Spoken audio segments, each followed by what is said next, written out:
હાલમાં વરુણભાઈએ જે બાબત મૂકી છે મીડિયા સમક્ષ, એમાં બે બાબતોનો સમાવેશ એક તો દૂધસાગર ડેરીની અંદર 21% પણ વધારે મતદારો હોય અને માત્ર 2 ડિરેક્ટરનો સમાવેશ થયો છે, અને સાથોસાથ ભવિષ્યની અંદર 10% IWS લાગુ નહીં થાય તો સમાજને નુકસાન થશે. સ્વાભાવિક છે કે 10% IWS હાલમાં શિક્ષણ અને રોજગારીમાં મળી રહ્યું છે, ત્યારે ચૂંટણી પંચે આને લાગુ એટલા માટે પાડવું જોઈએ કે જેનાથી 68થી પણ વધારે જ્ઞાતિનો એક IWSનો વર્ગ છે એના અધિકાર પ્રાપ્ત થાય, લોકશાહીમાં સત્તાકીય ભાગીદારી નિભાવી શકે અને આ પર્વને રંગે ચંગેથી ઉજવી શકે.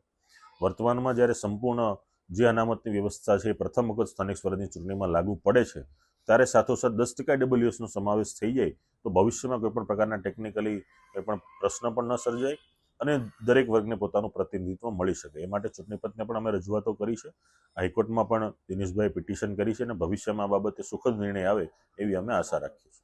વરુણ પટેલને કેટલું સમર્થન?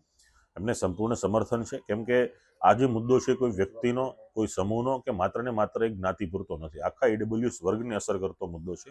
દરેક લોકોને, દરેક સમાજને પોતાનો હક પ્રાપ્ત થવો જોઈએ, એ માટે અમે પ્રયાસ કરતા રહીશું.